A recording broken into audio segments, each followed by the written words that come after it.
जैसा कि जब हमने चैप्टर 2 में पढ़ा था, तो परमेश्वर ने उन 2 वृक्षों के बारे में, जिसके विषय में कहा था परमेश्वर ने कि जीवन का वृक्ष और भले और बुरे के ज्ञान का वृक्ष का फल तुम मत खाना, तुम अदन के सारी वाटिकाओं के फल को तुम खा सकते हो, पर इन दोनों वृक्ष को छूना भी मत, इनके फलों को छूना भी मत, खाना तो दूर की बात है। और हम देखते कि सर्प ने, जो शैतान था, उसने आकर हवा से बात करी और उसे बहलाया और उसे बताया कि ये देखने में इतना मन भाऊ है, इतना अच्छा लग रहा है, तो ये खाने में कितना अच्छा होगा। और परमेश्वर झूठा है और उसने वो नहीं चाहता कि तुम भले और बुरे में ज्ञान रखो, और परमेश्वर नहीं चाहता कि तुम अगर इस फल को खाओगे तो तुम कभी नहीं मरोगे। ऐसी बातों को शैतान ने चालाकी से उसका ब्रेन वॉश किया, उससे बातें करी, उसको समझाया कि देखो तुम ये काम कर लोगे तो तुम मरोगे नहीं। जैसे कि हम और आप बहुत सी बार ऐसी परीक्षा में पढ़ते हैं, सिर्फ सांप, वो सर्प उसके जीवन में ही नहीं आए तो उसके विचारों में होकर उससे बात नहीं, सिर्फ हवा से भी बात नहीं कर रहा था। पर आज के जीवन में भी हम अपनी रोज़मर्रा की ज़िंदगी में अपने आप को देखें, हम अपने आप को जांचें, तो प्रतिदिन, हर रोज़, एवरी डे हमारे संग भी बहुत सारी ऐसी घटनाएं होती, दुर्घटनाएं होती, बहुत सी बातें थी जो हमारे अंदर, हमारी बुद्धि के अंदर चल रही होती हैं। हम अपने आप से लड़ रहे होते हैं, हमारे अंदर होती वो सारी बातें। शैतान हमारे बुद्धि में डाल के बात करता है कि जैसे हम स्क्रॉल कर रहे हैं, फेसबुक स्क्रॉल कर रहे हैं और कोई ऐसा वीडियो आ जाता है जो हमें नहीं देखना है, क्योंकि हम चर्च जाते हैं, हम क्रिश्चियन, हमें मालूम है कि हमें ऐसे वीडियोस को नहीं देखना है, पर फिर भी हमारे अंदर एक आवाज़ आती है। 2 आवाज़ें होती है, एक होती है जो कहती है कि नहीं देखना है, और एक आवाज़ होती है जो कहती है देख लोगे तो कुछ नहीं हो जाएगा, अरे प्रभु यीशु मसीह के लहू से धो के अपने आप को शुद्ध कर लेना, माफ़ी मांग लेना। पर आपको पता है उसका रिजल्ट क्या होता है? क्या आदम और हवा सच में मर गए थे? प्रभु ने कहा था कि तुम अगर इस पेड़ के फल को छुओगे भी तो मर जाओगे, पर शैतान क्या कहता है? तुम छुओगे और खाओगे और तुम नहीं मरोगे।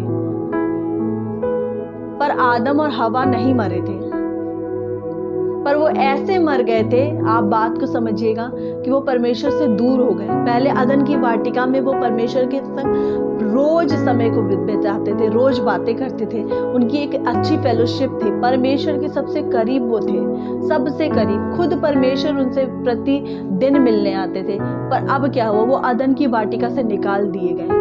हम भी अपने लाइफ में, अपनी स्पिरिचुअल लाइफ में परमेश्वर से दूर होते चले जाते हैं, जब हम छोटी छोटी बातों को, जिसे परमेश्वर ने कहा है, वचन में आज्ञा दी है, और अगर वचन में बहुत सी बातें नहीं भी लिखी है तो हमारे विवेक में, हृदय रूपी पट्टियों पे पवित्र आत्मा ने बातों को लिखा है। जैसे कि बाइबल में नहीं लिखा है कि हम सिगरेट नहीं पी सकते, हम तंबाकू नहीं खा सकते, क्या बाइबल में लिखा है? पर ये बात हमारा विवेक जानता है कि हम शराब नहीं पीनी है, हमें तंबाकू, बीड़ी, सिगरेट नहीं खाना पीना है, ये बात हम जानते हैं। ये हमारे विवेक में पवित्र आत्मा ने हमारे हृदय रूपी पट्टियों पे लिखी हुई है, और हमारा विवेक इस बात की गवाही देता है कि ये गलत है। ऐसे तो बाइबल में कोई कहीं किसी किताब में, कानून की किसी किताब में नहीं लिखा हुआ है कि तुम गलत चीज़ों को मत देखना, गलत मूवीज़ को मत देखना, गंदी चीज़ों को मत देखना, किसी को नंगा मत देखना। बाइबल बताती है किसी को नंगा नहीं देखना इस बारे में, पर खुल के उस बात को जो आज की जनरेशन नहीं समझती है, वो जानते हैं इस बात को कि हाँ ये गलत है, पर फिर भी वो उन कामों में गिर जाते हैं। उसका रिजल्ट उनकी लाइफ पे पड़ता है, उनकी सक्सेस पे पड़ता है। वो फेलियर को लेते हैं, एक तरफ वो पाप में गिरते हैं, दूसरी तरफ वो फेलियर को लेते हैं, गरीबी को ले लेते हैं, कर्सेस को ले लेते हैं, सिर्फ अपने लिए नहीं पर अपने आने वाली पीढ़ियों के लिए भी वो पे कर रहे हैं पाप करके। और आदम और हवा ने क्या किया? पेमेंट करी। किस बात की पेमेंट करी? अदन की वाटिका से वो निकाल दिए गए। वो रियल में तो नहीं मरे, हम और आप रियल में नहीं मरते। जब हम चोरी कर लेते हैं, या हम पीठ पीछे किसी की चुगली कर देते हैं, या झूठी गवाही दे देते हैं, क्या हम मर जाते हैं? नहीं। हाँ, लेकिन हम अपने जीवन के उन क्षेत्रों में मरते और सूखते चले जाते हैं जहाँ पे अपनी रिलेशनशिप में, अपनी स्टडी लाइफ में आगे हमें क्या करना था, उन सब बातों में हमारे संग क्या होता है? हम टोटली कंफ्यूज रहते हैं, हमें करना क्या है, हमें कहाँ जाना है, हमें किसके संग संगति रखनी, किसके संग नहीं रखनी है। हम टोटली ब्लैंक हो जाते हैं। क्यों? क्योंकि हमने गुप्त में क्या करा? उन कामों को कर लिया जिसकी आज्ञा प्रभु ने कहा था कि तुम ऐसा मत करना। खाना तो दूर की बात, तुम उसको छूना भी मत। करना तो दूर की बात व्यभिचार, तुम व्यभिचार को देखना भी मत अपने। हम व्यभिचार करते नहीं, पर हम बहुत सी बार बहुत सारे सीन्स को देख लेते हैं। पर प्रभु कहते हैं शरीर का दिया, बाइबल कहती है शरीर का दिया तुम्हारी आंख है। तुम सेवन कर रहे हो, तुम अपने अंदर ले रहे हो, उसे अपने बॉडी को फीड करा रहे हो। जैसा कि इसमें लिखा हुआ है, जब तीसरा अध्याय को हम पढ़ते हैं, इसमें लिखा हुआ है, और इस कारण हम जाने अनजाने अपने ऊपर श्राप को लाते हैं। क्यों? क्योंकि जब परमेश्वर आए न्याय करने तो क्या कहा? फिर यहोवा परमेश्वर ने कहा मनुष्य भले बुरे का ज्ञान पाकर हम में से एक के समान हो गया। हम में से एक के समान, वो एक कौन है? हम में से एक मतलब लूसीफर। लूसीफर स्वर्ग में मौजूद था। 3 स्वर्गदूत थे, जिब्राइल, मिकाएल और लूसीफर, और उनमें से एक, कहने का मतलब है परमेश्वर ने कहा, फिर यहोवा परमेश्वर ने कहा मनुष्य भले बुरे का ज्ञान पाकर हम में से एक के समान हो गया है। इसलिए अब ऐसा ना हो कि वह हाथ बढ़ाकर जीवन के वृक्ष का फल भी तोड़ के खा ले और सदा जीवित रहे। इसलिए यहोवा परमेश्वर ने उसको अदन की वाटिका से निकाल दिया। अब आदम की वाटिका से वो निकाल दिया गया, और फिर परमेश्वर ने उन्हें श्रापित किया। कैसे? कि तू अपने माथे के पसीने को बहाएगा, जिस मिट्टी से तू निकाला गया जा उसी में रहे।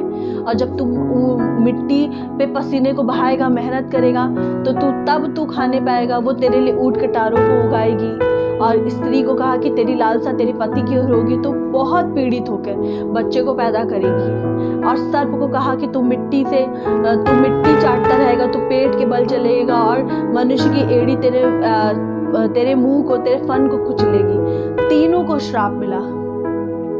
ऐसे ही जब हमने तीसरा चैप्टर 7 में पढ़ा है, तो हम इस बात को समझे कि परमेश्वर ने जो कहा है करने के लिए, अगर हम उसके अकॉर्डिंग नहीं चलते, और इसमें लिखा हुआ है,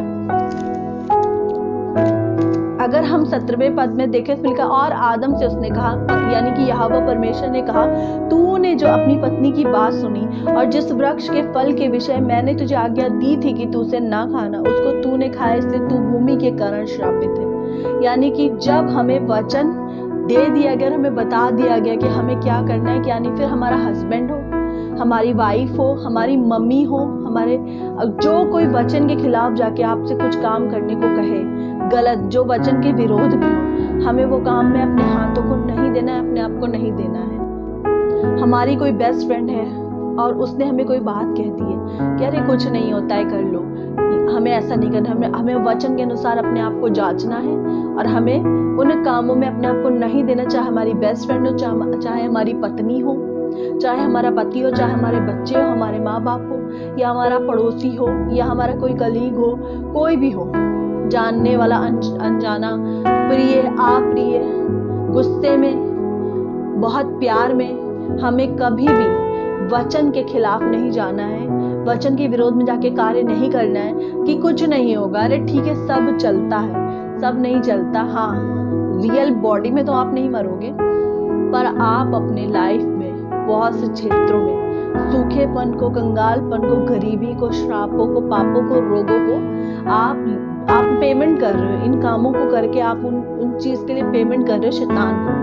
हवा ने किसकी बात सुनी? शैतान की बात सुनी, भटक गई, और क्या उसका रिजल्ट क्या मिला कि वो अदन की वाटिका से निकाल दिए गए, श्रापित हुए, भूमि श्रापित हुई उनके कारण, वो श्रापित हुए, और फिर वो पीढ़ियां जो श्राप के नीचे थी वो सालों साल चलती रही। उत्पत्ति की पत्री, जेनेसिस चैप्टर 3, इसमें लिखा हुआ है, मनुष्य के पापी हो जाने का वर्णन। यहोवा परमेश्वर ने जितने बनैले पशु बनाए थे उन सब में सर्प धुत था।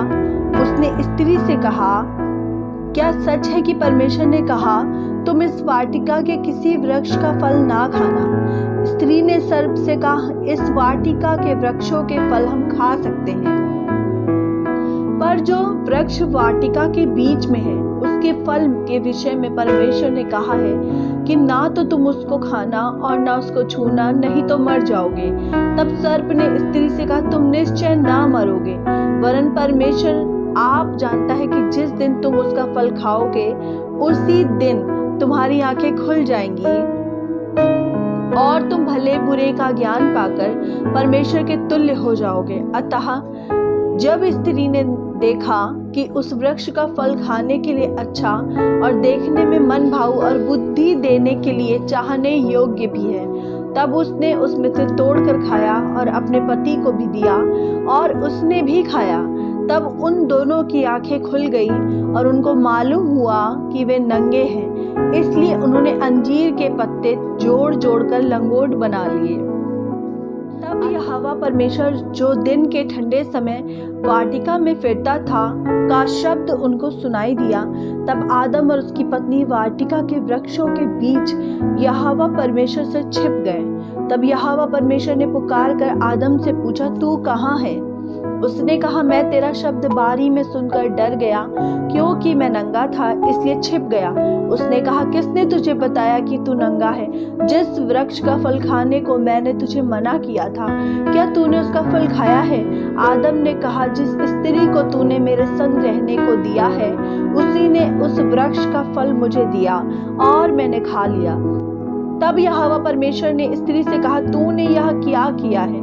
स्त्री ने कहा, सर्प ने मुझे बहका दिया, तब मैंने खाया। परमेश्वर का न्याय।